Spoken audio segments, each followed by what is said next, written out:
You're dead. You're dead. So, anong mangyayari kapag nawala na tayo, di ba?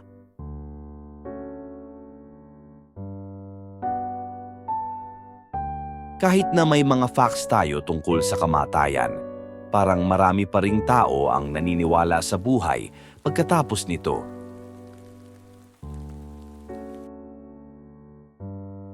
Noong 2014, may survey sa UK at halos 60% ng mga tao ang naniniwala na may parte sa atin na patuloy na nabubuhay. Sa US, nakilala pa rin bilang Christian nation, nagtanong ang Pew Research tungkol sa nangyayari pagkatapos ng kamatayan. Lumabas sa survey na 72% ng mga Amerikano ang naniniwala na pupunta ka sa langit, kung saan yung mga mababait ay nire-reward. Tapos 54% ang nag-yes na naniniwala sa impyerno, kung saan yung mga masama ay pinaparusahan ng walang hanggan. Kaya naman, welcome sa episode ng Skeptic Syndrome. Anong nangyayari kapag namatay ka? Huwag kalimutang mag-subscribe at i-click ang bell button para maging parte ng notification squad. Maraming tao ang naniniwala na pag namatay tayo, nandyan tayo sa isang paradise na puno ng clouds o kaya naman ay sa impyerno kung hindi tayo nag-good deeds. Pero simulan natin sa totoong facts. Anong nangyayari sa katawan natin kapag namatay? Alam ng mga doktor na patay ka na kapag tumigil na ang tibok ng puso at wala ng electrical activity sa utak. Brain death equals dead. Kahit na may machines na pwedeng mag-maintain sa'yo ng ilang oras pa. May tinatawag din na cardiac death. Ibig sabihin, tumigil ang puso at hindi na umaagos ang dugo. Interesting, di ba? May mga tao na nag-recover mula sa cardiac death na nagsasabing aware sila sa paligid. Sinasabi ng iba na may naranasan silang ilaw na tinatahak sa near-death experiences. Pero kung talagang lumampas ka na sa ilaw, tawag na natin dito biological death.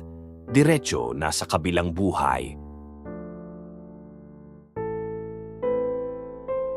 At dito na magiging medyo creepy ang usapan. Anong mangyayari sa katawan mo pag patay ka na? Kapag wala ka na, magre-relax ang mga muscles mo, kaya pwedeng lumabas lahat ng kinain mo.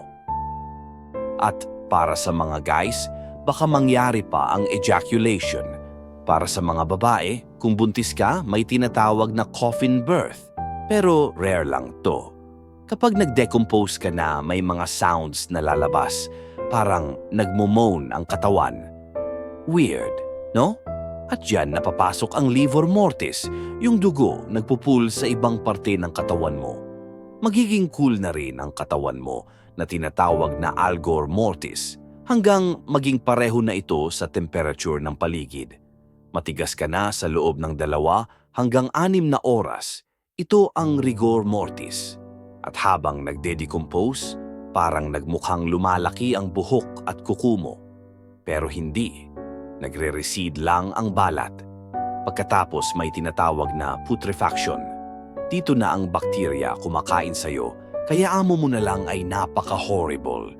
Kapag naiwan ka sa labas within a month, magiging soup ka na. Kung ililibing, maaaring abutin ng 8 hanggang 12 taon bago maging skeleton. Pagkatapos ng 50 taon, kahit ang buto mo, magiging parte na ng lupa. Depende rin yan sa maraming factors, pero gets nyo na. Habang ang iba ay nagkakaroon ng amazing na near-death experiences, may mga tao na nag-describe ng black emptiness. Sabi ni René Descartes, parang hiwalay ang soul sa katawan. Tapos may idea din si Nietzsche tungkol sa eternal recurrence na parang paulit-ulit lang ang buhay mo. Kaya, habang iniisip mo ang mga choices mo, sana live well, di ba? It's not about living the longest but the fullest.